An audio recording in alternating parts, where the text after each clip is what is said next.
Hey guys, it's Jason, This is Tim with Photofied. and we're going to talk about...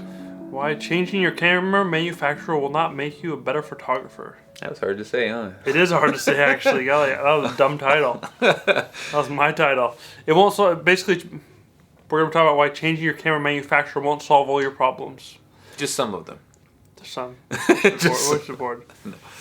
And we can talk about that personally, because we did go from Canon to Sony. We'll just barely touch on that, because we've touched on it a lot already. I've been to Pentax to Canon to Sony. So, and I still like Pentax. I am a Pentaxian at heart. There's a little person in there going, even though they're dying slowly.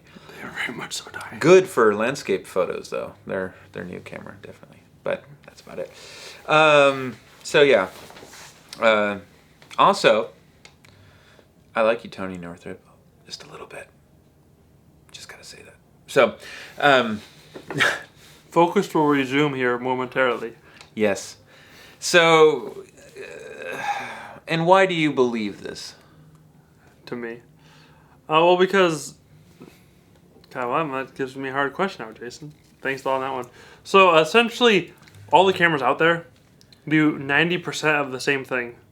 I mean, even from my Sony, from my Canon T2i that I used to have, I had Magic Lantern, which had focus peaking and zebras on there, which my Sony definitely does have as well, that I still use. But essentially, there's a big drive, which I now, being a full-time videographer, cinematographer, whatever you want to call it, feel in that the gear will make me absolutely better. Which, I mean, a lot of the time, that's only really true if you're actually bumping it up against the limitations of your gear. But Yeah. at least that's what I found. You know, if I'm literally like, oh, okay, literally I'm hitting a wall because my gear cannot do what I need to do, then upgrade from there. But, I mean, that takes a long time. Like, I didn't hit all the limitations of my T2i. I just wanted a new camera after a while. So, And I had the money for it. So, and my thing is this. So, I would say 10 years ago, manufacturers did mean something. There was a point, I think there was a point, I'd say even 20 years ago, there was a point that there was definitely manufacturers meant something. But now quality, how much dynamic range we have. Most cameras now have 14 stops. It's pretty much all we ever need. Especially for photo. For video, Yeah. it's a different world a little bit. Yeah, and when you ask your logs, if you're shooting RAW, if Blackmagic, and if you're shooting RAW. Well, then you go into the whole super pro level, or more pro-ish. So, the thing is with me it's like most cameras now, hit sync speeds of 250. Even I touched my friend's little, it was a Nikon D3200, and it's it would shoot at 200. It wouldn't do hypersync though, or auto FP as Nikon calls it. But I mean, most of the time you're not going to use that feature. I mean, that's just you can always use an ND filter. So, anyways, I mean, well, most of the time with Canon with cameras is that you always have limitations. We always have these limitations, but really everything is so close now in the market to where it just doesn't matter anymore. People say, oh, that's a nice camera. You must, gosh, your photos must look beautiful. And I think what people forget is that it's really it's the 6 inches behind the lens, Yeah. That makes all the difference. Yeah. Honestly, all of it. And you could do so much learning, especially I do video stuff, with, my videos really took off, at least in my opinion, when I stopped treating editing like a chore, and like editing was the actual video creation process. With shooting video, editing's the non-sexy part. It in general. Unless you are a person who likes storytelling. Yes. And that's just a different... Yeah, unless you like storytelling, which is what video is all about, by the way. So and that's interesting. Like, you don't like... That's a whole nother subject. I used to not like editing much at all, but then I realized that editing is essentially really building the video. That's the fun part, actually. When you're shooting, and it's where you're finding the video in the mess of stuff that you shot, unless you got the story beforehand, which sometimes happens. I'll be shooting a video, and all of a sudden the story will just come to me, and then I'll be able to really put it all together the way I want to. Vision. But no matter what camera manufacturer I use, even though I really like Sony for some of the features that it has, all those things can be learned in any NLE, nonlinear editor, for your editing stuff. Like my brother-in-law starting to edit, and he's starting to do a lot of cell phone videos and starting to edit and put music to those. And they're pretty cool, but I'm giving him suggestions on what to change and this, that, and the other. And don't use your lack of gear as a excuse for not good storytelling. You know what I mean? Like so sure, you might not be able to get the dynamic range or the resolution you want, but photos, videos, cameras, they all are about story. Yeah. Seriously. So like that aspect, and just like, I mean, you have the ProTog cheap camera challenges that Digital Rev TV does. You know, they're still trying to tell a story within their photos there. They don't do video ones. Or, yes, they did do one video one with Phil Bloom, which was hilarious. But still, the storytelling aspect is so much more important than the gear. That, I mean, the gear is really second fiddle to that. And so changing all your gear, if your work sucks, is not going to make it better. Because you're still going to be telling sucky stories that no one cares about. Yeah, and yeah. I mean, and so I want to say this, we said this on the update too. It's like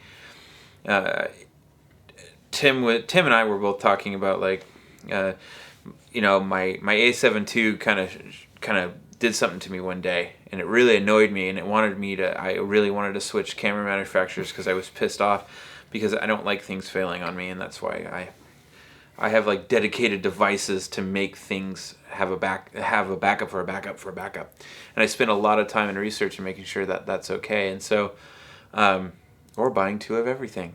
You do buy 2 of everything, but for weddings, you know, I would say this. I think with money coming in line, you need a second camera because eventually, if that breaks, it's gonna be Well, you know. I have the A6000. And Yeah. it's point at my A6300. Yeah. But I have the A6000, which does fine enough because 99% of the time I deliver 1080. Yeah. So I mean, I guess it really just depends. But what I'm getting at is this, and what Tim kind of told me, which I thought was kind of interesting, is like it doesn't really matter what manufacturer I get. There's always going to be a problem that will come up, and so, you know. I think more now than anything with camera manufacturers is you really have to ask yourself, what are you doing with that device? What are you truly doing with that device, and how does it mold with your personality? And that's what really matters. The camera body, I will tell you this, the minute that my Sony A7 II gets in the way of me creating a story is the minute that I'll drop it and get something else that won't get in the way. So if your device gets you in the way of what you're trying to do in a job, then ditch it. Try something else. That won't get in the way. I think that's the biggest thing that I can possibly say when it comes to. Well, yeah, that in a business sense. That with feature sets, yes. Yeah. Yes, but still, no matter which one you go to, you're still going to be the same person telling the same story. Just as far as for features, when you're bumping up against that wall of some sort of feature killing you, like if you cannot manage your battery life at all, and if you don't carry spare batteries ever, don't get a Sony.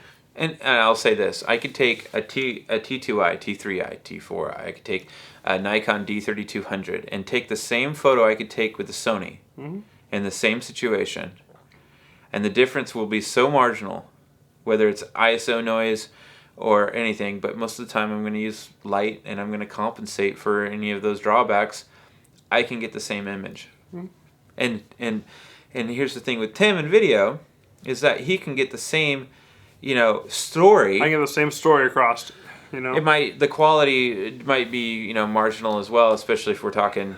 Especially T2i way back then. Or I might have to shoot it in a different spot, but still the same. As long as I know the limitations of the current camera that I'm using, I will work within those limitations. But the thing is that you'll always have limitations. Yeah, and so I guess for the new photogs out there, I would say this. Don't think that your camera is going to make you a better photographer. Learn your camera, and when the limitations of your camera get in the way of you creating a story, then find a new system or a new way or device that's not going to get in your way to create the story that you want to create. But still, even with your cell phone, create a story. Yeah. If you're gonna do video, do cell phone videos that create a story that get people emotional. I love doing video with my phone now because I'm sorry, I will say it. I can create. I mean, if you know what you're doing, you can create great videos with my. I made this video of Mexico with my phone, and actually, I'll post that. It'll be right after this video. I won't post it, but it'll be right after this video, and you guys can watch it. And I made it all with my cell phone. So this will kind of prove the fact that you can create a good story. And so the story part's the important part, ultimately, because it's not going to change. Yep. One way or another, you're going to be either telling good stories with a Canon in your hand, or good stories with a Sony in your hand, or good stories with any of them in your hand. Or a good story with your phone in your hand. So. Or you're not going to be. Anyways, that's what we got on this little subject. Yep. How changing your camera manufacturer will not solve all of your problems. Become a better photographer, videographer, storyteller. Yep. Talk to you guys later. I'm Jason. And I'm Tim. Talk to you guys later. I just said that. Bye.